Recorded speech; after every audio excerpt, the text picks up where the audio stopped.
Continuamos compartiendo con todos ustedes hoy un tema bastante desagradable: la aprobación de un grupo de impuestos que se dio esta semana, a tan solo 48 horas después de que concluyeron las elecciones, para afectar los ingresos de la clase trabajadora, de la clase media de nuestro país. Se habla de que los salarios superiores al 1.119.000 colones estarían teniendo un impuesto de un 15%. Ustedes pagaban un 10%, pues ahora pagarán un 15%. Por decirles algo, una persona que tenga un salario de 2 millones de colones, si pagaba 200.000 colones de impuestos, pues dentro de poco tiempo pagarán 300.000 colones de impuestos, que es de la mitad del salario de una empleada doméstica, ¿verdad? Si ustedes tienen un salario que ande en los 2 millones, por encima de los 2 millones 103.000 colones, bueno, pues pagarán un 20% de impuestos. O sea, si pagaban 200.000 colones de impuestos, pues sobre la renta van a pagar 400.000 colones. Y si el salario de ustedes supera los 4 millones de colones, bueno, pagarán un 25% de impuestos. O sea, un ministro que gana 4 millones va a tener un salario líquido de 3 millones de impuestos.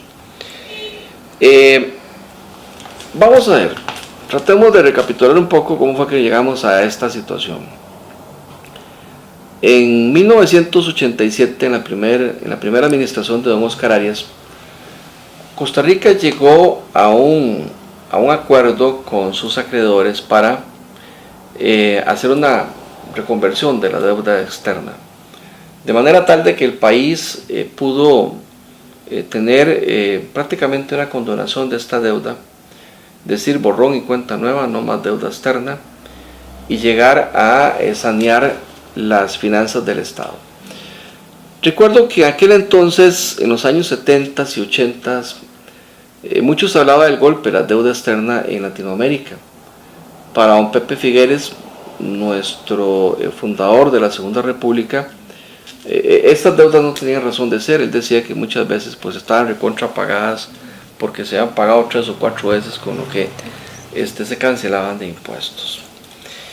El plan de paz de don Oscar Arias en aquel entonces, y bueno, pues la concientización que se dio a nivel latinoamericano de que era mejor llegar a un arreglo con los países para que pudieran tener un endeudamiento sano, un crecimiento económico importante y evitar la propagación del comunismo en la región, se llegaron a ese tipo de acuerdos.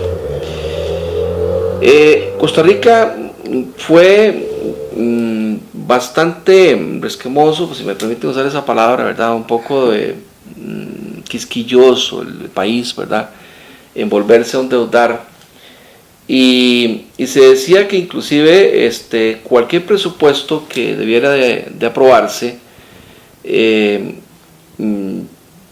no podía aprobarse si no tenía un sustento financiero. Y es entonces donde se aprueba una ley que así lo sustenta. No obstante, bueno, e inclusive en el gobierno de Rafael Ángel Calderón, en el periodo 90-94, se llegó a lo que se llamó la movilidad laboral voluntaria. No sé si usted lo recuerda. Sí, claro. Que en aquel entonces consistía en que todo trabajador, todo empleado público que quisiera salirse el Estado, se le pagaban las prestaciones y se le daba un incentivo para que creara una empresita o se convirtiera en un trabajador independiente, ¿verdad? Generara empleo, más recursos, haciera crecer la economía, el PIB, el Producto Interno Bruto, y así se reducía el tamaño del Estado costarricense. Pero bueno, resulta ser de que llegaron otras administraciones que volvieron a hacer crecer el tamaño del Estado. Nos volvimos a endeudar como país.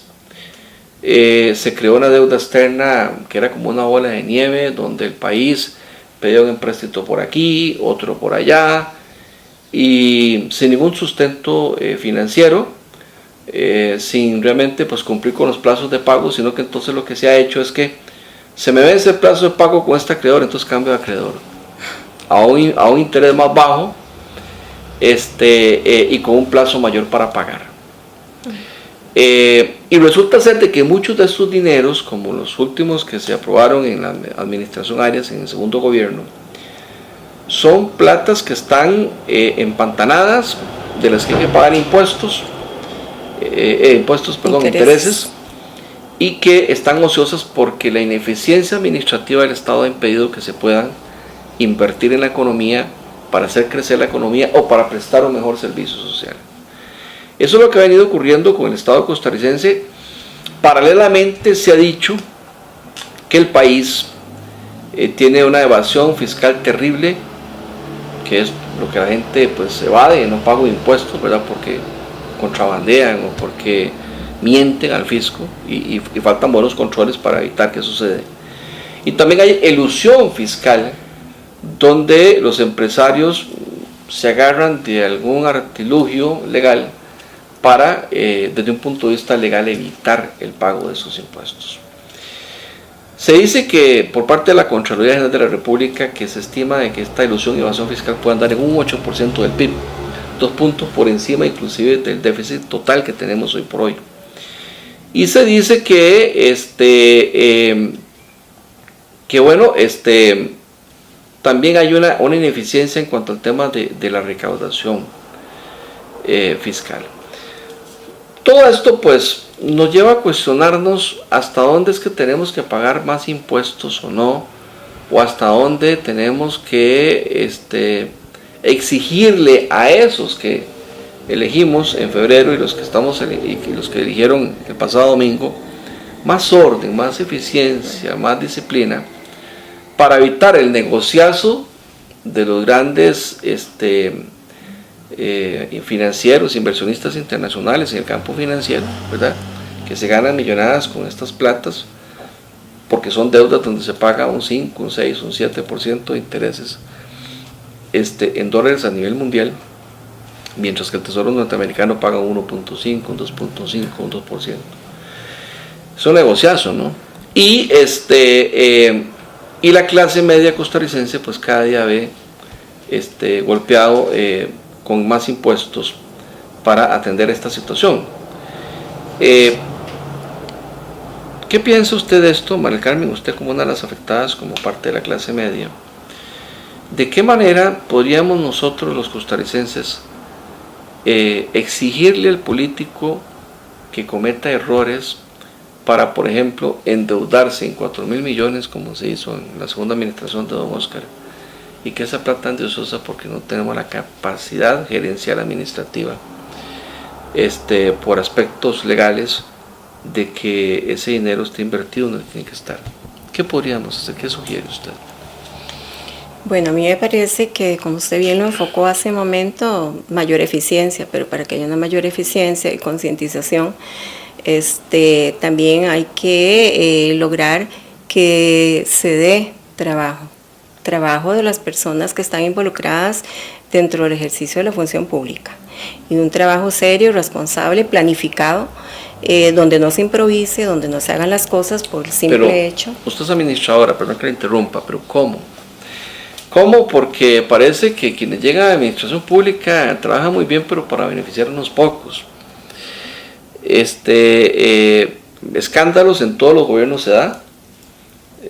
Antes se decía que era por el bipartidismo, pues ahora nos viene gobernando un partido que está compuesto, parte de su gabinete y el gobierno descentralizado por lo que fue gente que estuvo en el bipartidismo, pero que siempre pues fue la ética y la moral en la función pública su caballo de batalla, su bandera. Y sin embargo pues vemos casos como por ejemplo el cementazo, como el de Jamper y otros más, viceministros que tal vez recibieron equivocadamente pues un sobresueldo y que después hubo que pedir que devolvieran el dinero. Pero ciertas cosas se dan, y si la ineficiencia en el Estado sigue porque tenemos plata que debería estar invertida en educación o en infraestructura, pero somos incapaces de ponerla a trabajar, ¿cómo hacer que quien llega al poder de verdad tenga que ser responsable y eficiente, y que no sigan en juego de la improvisación, de la pose, de la entrevista, y al final de cuentas afectando a las clases más desposeídas? ¿Cómo? Bueno, yo siento que si ponemos a andar lo que son los conceptos administrativos, ahí hay que aplicarlos de manera concienzuda a todos, ¿verdad? Planificación, planeamientos, planes, proyectos, evaluaciones continuas, constantes, controles, y controles que no dependan controles externos. Pero entonces caemos en lo que pasa en Latinoamérica, en los comisionetes y en los informes que no nos llevan a nada. Es que nos deja la impresión de que cuando una institución pide un dinero, por ejemplo, y ese dinero pues es incapaz de invertirlo porque administrativamente esa institución es inoperante, ¿verdad? O desde un punto de vista legal, bueno, pues hay tanto entrabamiento que cuesta, ¿verdad?, en un presupuesto ser eficiente. Yo qué sé, debería haber una legislación que le permita, por ejemplo, a la Contraloría General de la República llegar y decirle a la institución: mire, perdón, a ustedes de hace tantos años se le dio este dinero, el Estado está pagando intereses, el Estado se enjaranó, creció la deuda externa, perdón, este dinero lo vamos a pasar para esta otra institución que sí lo ocupa también y que tiene todo listo para echar a andar un proyecto, o lo vamos a devolver. ¿Deberíamos de llegar a ese extremo? Me parece, sí, me parece, efectivamente. Pero recordemos que para eso hay que hacer una serie de reformas legales, porque hay impedimentos de carácter legal. Pero sí me parece porque... Que casi siempre falta voluntad política en el Congreso para que esas reformas se den, porque a veces el negocio de algunos pocos es, sin duda alguna, favorecer a ciertos grupos pequeños. Es por eso que digo que esos temas deben de tocarse forzosamente en campaña electoral, pero no los tocan. No los tocan porque Dios libre, si no el pueblo no va a votar. Ahora aprobemos impuestos después de que pasan las elecciones, así lo dijo el presidente electo. Este tema hablemoslo después de las elecciones, que los impuestos se aprueben después de las elecciones, y el candidato adversario, el candidato rival, inclusive, que él presentaría su programa de gobierno económico después de las elecciones. No, eso voy también. Debe haber una legislación que obligue que en campaña se toquen los temas más importantes que acontecen en el país, y que presenten un proyecto de trabajo, un plan de trabajo, un programa de gobierno desde antes de arrancar la campaña, como parte de la institución del partido, para saber el pueblo, bueno, a qué atenerse. De que ese plan de trabajo también responda a ¿qué te digo? Evaluaciones realmente serias, ¿verdad? Porque no es que a mí por ocurrencia tengo una idea por allá, o alguien que me hizo un comentario, entonces, sí, mira, me suena bonito, voy a meterlo dentro de mi plan de trabajo. No, estudios que realmente revelen que efectivamente son las necesidades que el país tiene para soluciones que el país requiere. ¿A quién le tocaría identificar esos grandes problemas del país? Al Tribunal Supremo de Elecciones, con esos estudios serios que usted dice. ¿O ya yo diría que ahí lo que hay que hacer es mancomunar esfuerzos, ¿verdad?, de instituciones gubernamentales, para que sea todo un equipo el que se involucre y realmente aporte su trabajo, aporte sus ideas, y se logre consensos que vengan a beneficiar las finanzas y otro tipo de temáticas del país. Pero el tribunal es el encargado de la materia electoral, tendrá que entonces reformarse el código electoral, y que parte de los requisitos, por ejemplo, para escribir un partido político es presentar un programa de gobierno. Y si no hay programa de gobierno, pues usted no puede escribir el partido político. Parte de los requisitos para escribir un partido político, más que tontamente ir a recoger firmas, que no tiene ningún sentido, porque la recogen ahí a cualquiera que pase para que les hagan un favor, pero no son de ese partido, es, por ejemplo, bueno, presénteme un miembro de mesa propietario y suplente en cada mesa electoral, y presénteme los nombres de los miembros propietarios y suplentes de cada mesa como fiscales, y los fiscales generales, para entender que son un partido político. Y si no, pues no lo escribo. Y no andar ahora, por ejemplo, saliéndome del tema económico, en la zozobra y en los cuestionamientos de que, mira, que si hubo fraude o no en esta mesa o en aquella o en la otra, o en esta junta receptora o en otra junta. Parece que algo hay que hacer, porque lo rudo de todo esto es que En el 86 se habló de un paquete de impuestos y aprobaron un paquete de impuestos. Luego, don Miguel Ángel Rodríguez habló de una reforma fiscal, y ya eso fue en el 98, que inclusive se habló de la venta de activos del Estado, y ahí siendo el conflicto social con el combo ICE, porque se hablaba de que había un déficit fiscal.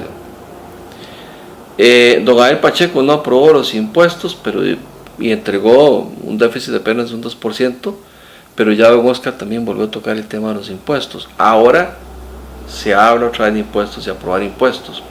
Parece que es cíclico, porque aparte de todo esto, se dice que lo que se está poniendo es un parche, tampoco es la solución al tema. Entonces la pregunta que uno se hace es, bueno, ¿cómo es eso? De que mientras el gran exportador no paga impuestos, entonces alguien de clase media alta que tenga un ingreso, por ejemplo, mensual de 4 millones de salario, tendrá que pagar un 25% solo de impuesto de renta, más el 13% que todos pagamos de impuesto de ventas, y todos los impuestos adicionales, y prácticamente la mitad del salario se le va en impuestos. No es que la carga social no es un impuesto, porque supone que recibe usted una contribución, un servicio. Pareciera que algunos está bien, mientras que otros pues no pagan nada, o pagan muy poco. Vamos a ir a la pausa, porque ese es el otro punto que hoy queremos desarrollar, ya que se dice que en Costa Rica uno de los principales problemas es la concentración de la riqueza. ¿Cómo es concentrar riqueza en manos de unos pocos cuando los que más ganan son los grandes empresarios, los grandes industriales, los grandes exportadores, y son los que protegidos con tratados de libre comercio, y son los que protegidos en zonas protegidas, que no paguen impuestos como en las zonas francas, pues ni tan siquiera pagan impuestos municipales, ¿verdad? Eso lo vamos a analizar por después del corte comercial.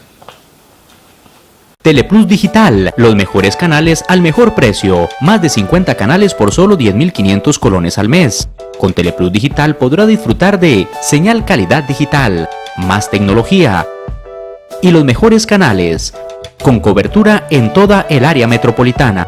Teléfono 2286-3344 o 905-123-4567. Correo electrónico ventas@plus.cr. WhatsApp 6046-1086. Teleplus Digital, calidad impecable a un precio increíble. Se pueden hacer muchas cosas con una botella. Tomar agua, un embudo, sembrarle una planta. Pero nunca pase productos químicos a botellas de agua, de té o refrescos, porque le puede costar la vida a su hijo o hija. Siempre tenga las botellas con el nombre para que usted mismo no se equivoque. No se lleve los productos químicos del trabajo a su casa. Evite y prevenga las intoxicaciones.